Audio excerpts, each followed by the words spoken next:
Tsakazani bantwana bedlozi. I hope everybody is good and welcome to my YouTube channel. I go by the name of Undlovukazi. If it is your first time tuning to any of our videos, welcome, and if you are an old subscriber, welcome back. And I hope you're looking forward to an amazing year, another amazing year on this channel, where we get to learn and speak about anything related to izinto zedlozi, our ancestors, noma izinto zesintu. If you haven't subscribed onto my channel, please do subscribe on YouTube and Ndlovukazi Yedlozi, or do follow us on social media at Ndlovukazi.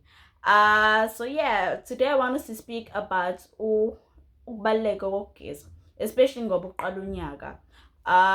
As people, we go siyahamba and we accumulate amathunzi amnyama, siyaccumulate isinyama or whatsoever, and we wonder why ukuthi impilo yethu indaba imile, indaba impilo yethu ingaqhubeleki phambili. So I want us ukuthi to try and knock down that wall or knock down that barrier kusaqala ukunyaka by advising people ukuthi kubaluleke ngani ukugeza ne. So before uzugeze ne, you need to understand ukuthi why are you cleansing? Who is cleansing you? Where are you getting cleansed? And how are you going to get cleansed? So zonke lezo zinto zibalulekile because ukugeza kuyahluka, even izinto zakhona that ezenziwayo, even the procedures that one needs to follow are different, or depending on the type of problem that we have. Because sometimes as people, I sometimes have clients that come to me and be like, Gogo, I've cleansed multiple of times, but I haven't seen a different empilweni yami. And the reason may be, when I ask a person ukuthi kadu ugezelani, they be like, angazi, what's wrong geze. It's very important, even if you're going to a healer, to ask these basic questions. Because why am I getting cleansed? Ubani uthe ngimele ngigeze, mhlawumbe isidalwa sami or whatever the reason behind my cleansing. Where am I going to get cleansed? Because ney'ndawo zihlukile zokugezwa ne, la ugezela khona, that's what I mean. And how am I going to get cleansed? So let's start off. The most important thing is, why are we getting cleansed? It all depends. Sometimes, guys, sigezela ukuthi saphuphumele izisu noma sakhiphe izisu. Sishawe ngechitho, khona sishawe ngechitho, inhlambululo emele ukuthi zenziwe ekhaya. Amadlozi esihamba nawo adinga ukuthi ehlambulule. Zonke lezi zinto ziyahamba and cause a blockage into our lives. Singakwazi ukuthi siqhubeke nempilo phambili because amadlozi ethu nalamathunzi amnyama nesinyama leso soke sesilandela zifika ziphephethe zonke izinto zethu esizama ukuthi sizakhe. So it's very important ukuthi le moya and the energy ohamba nayo when ihlezi ihlambulukile, ihlezi clean, ukuze mekhambela phambili ikhambele phambili ngokukhanya. I hope that makes sense. So if guys, whatever, whenever you're going for a cleansing, always ask, why am I getting cleansed?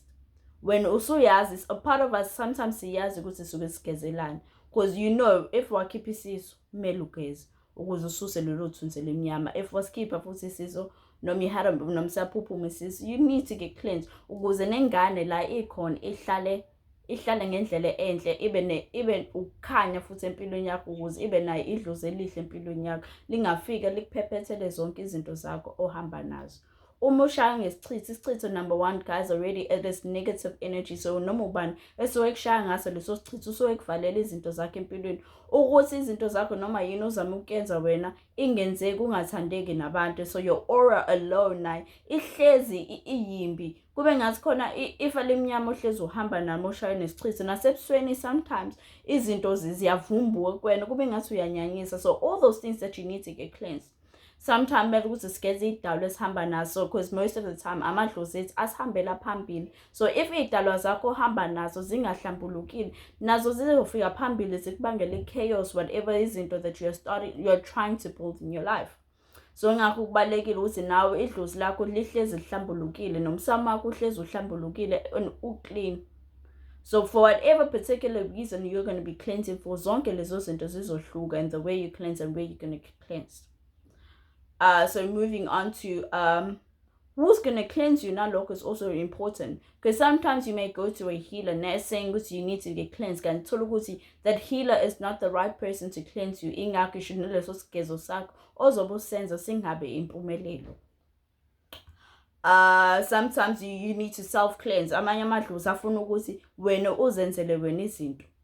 So ukuthi uzohamba uye empophomeni uye emfuleni or whatsoever, uhambe uyayigeza wena without even having to use imithi, because hayi zonke izigezo require imithi.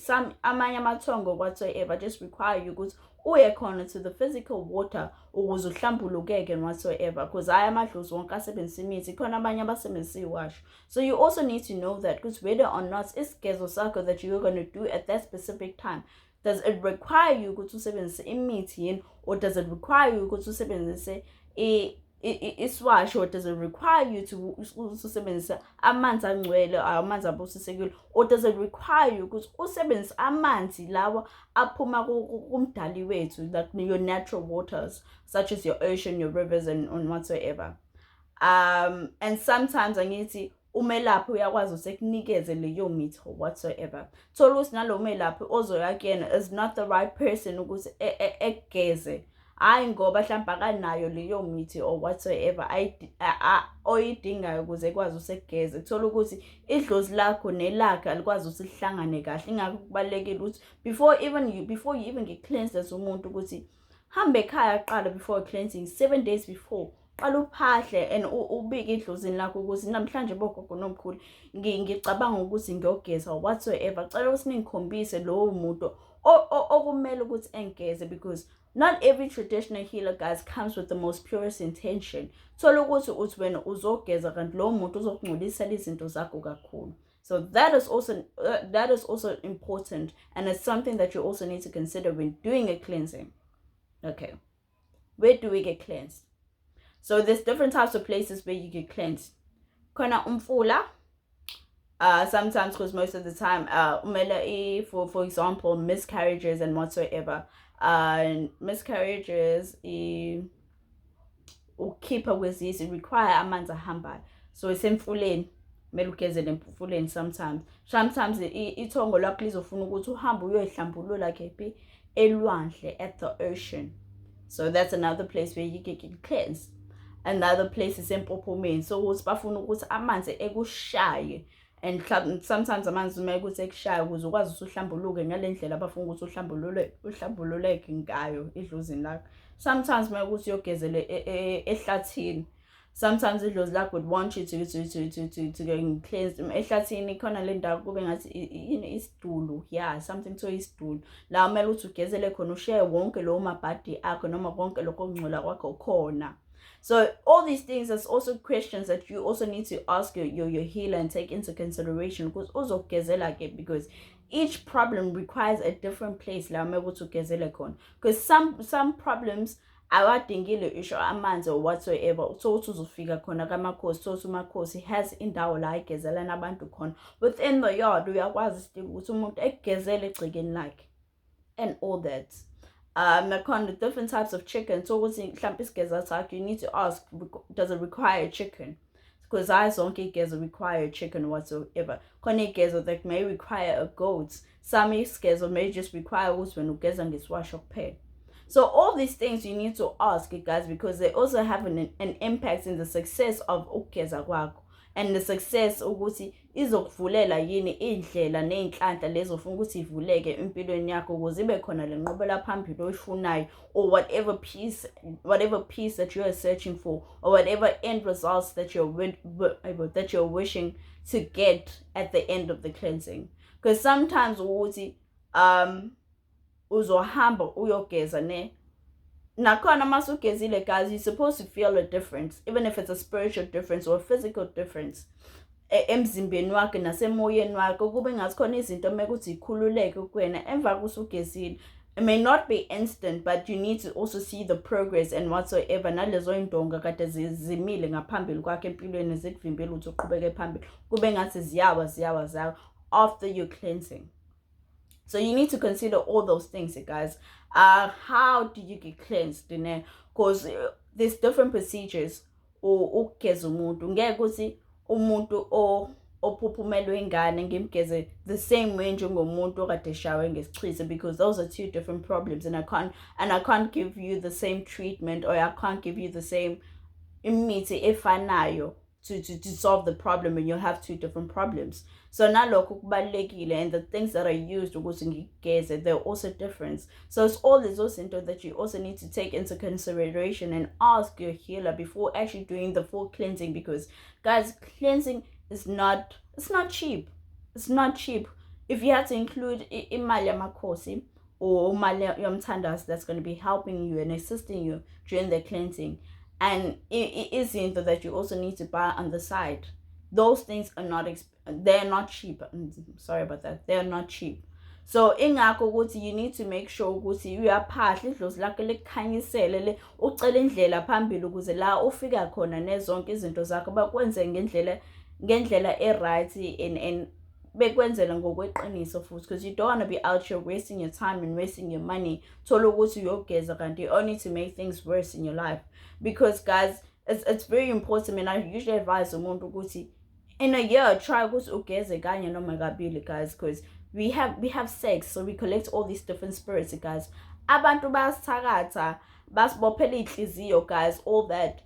You need to get cleansed. So samadlozi ethu nawo khona ahamba kambe emhlabeni asiwagezelanga and all that. So sizonke lezo zinto ezisibambelayo empilweni. Sometimes we have miscarriages and abortions and we don't get cleansed for it. Nazonke lezo zinto zasibambela izinto zethu, so ukuthi you keep on getting called in for jobs, you get opportunities just come your way, they come your way, but at the end of the day you don't end up securing that opportunities, because imoya yakho uthi uyafika to an interview thola ukuthi abakuthandi, because igazi lakho nemimoya ohamba nayo ayihlambulukile, ayikho clean, ifika iphephethe yonke into leyo nto eso bekudlalele yona, whatever potential opportunities that you have, fika idlozi lakho nale mimoya ohamba nayo ifika iphephethe zonke lezo zinto.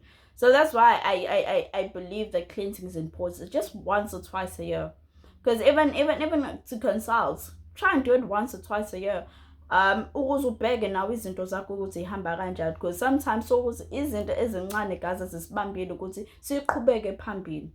Thola ukuthi there's also guys, so ukuthi sometimes you just need to self cleanse yourself ekhaya, uthole imithi, uthole iwasho from someone onjengomakhosi or whatsoever, umthandazo, ukuthi ekwazi ukuthi uthole iwasho noma uthole, I'm sorry about that, uthole izinto zokugeza ozokwazi ukuthi wena uyisebenzisele wena ekhaya, because iy'nkinga zakho uthole sometimes they don't even need a healer. It's something that you can self cleanse yourself.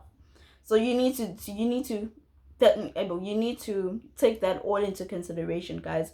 And it's very important ukuthi njalo uhambe uyibheke izinto zakho, guys, ukuze nawe ukwazi ukuthi ube nenqubela phambili enhle empilweni yakho, because I'm sure we all want success. Sonke sifuna ukuphumelela empilweni. We all want money, especially financial growth. We all want spiritual growth, especially. Nangokomoya ube nawe uzazi njengomuntu ukuthi uhlezi kephi. Ngingakho ngithi mina uhambe lokhu uyibheke izinto zakho. So yeah, I really, especially ngoba uqala unyaka, guys, I really advise umuntu ukuthi hamba ubheke izinto zakho. Go for a consultation. From there, and just try and tackle your problem, whatever problem is ivela at that specific time. Uzama ukuthi uyisukumele inkinga yakho ukuze ukwazi ukuthi nawe ukwazi ukuthi uqhubeke ngempilo yakho. So yeah, I hope this encourages you to try ukuthi ubheke izinto zakho whatsoever empilweni. And I hope you learned something new in this video. Especially guys, ngoba unyaka manje, guys, asikhanye njengabantu, asikhanye sibe bahle sithandeke. So misifike at that opportunity, whatever job opportunity or business opportunity, sifika sikhanya, siqhakaza namadlozi ethu, yaba ane energy, ayakhanya, asikhanyisele, so usuyafika kwi-interview sebesho ukuthi no, sesiyenza phela because it's standard procedure, but other than that, the job is yours. Because idlozi lakho selifikile noNkulunkulu sefikile, wakuvulela lezo icapha, wakususa zonke indonga, bayibhidliza lezo indonga, because nabo bayakhanya, nabo bafuna ukuhle ngawo, because the moment amathongo guys engcolile, ayikho into enhle abakufisela yona amathongo akho. Azofika and just cause corruption in your life, uveseni bedicilize yonke into empilweni yakho. So it's better ukuthi nawe uyigeze uyihlampulule. Know why you are cleansing. Know why you are cleansing. That is very important. ukuze whatever bad energy leyo hamba na at that specific time isuke kuwena. And there's also general cleansing. Sithola ukuthi vele vele you've never had a miscarriage, izinto zakho zasemsamo zirise, kodwa nje uhamba uzugeze nje just in case there's some hidden energy ongayazi ukuthi yini, it's not really picked up, basikhona izinto ehamba zibuye zicashe. So nje you're just going to do a general cleansing ukuthi nawe ugeze kube muhle ukhanya. So yeah, I hope everyone learned something. That is it from my side for today. Ngithemba ukuthi sizophinda sihlangane in my next videos. And for bookings, guys, feel free to contact me via WhatsApp. My number is 063 9800 716 063 9800 716. So for consultations and cleansing whatsoever, if you need information and guidance or whatsoever, feel free to WhatsApp me. Feel free to DM me on my social media page on Facebook and Ndlovgazi I'm sorry, and Ndlovgazi on Facebook. So yeah, asenzeni guys, let's make this year very impactful. Kube kuhle kukhanye, izinto zethu zikhanye, sibe mhlophe sithandeke, sibe mhlophe qwa. Yes, I just want everyone to win this year. So yeah, that's it from me today. Till next time. Bye bye.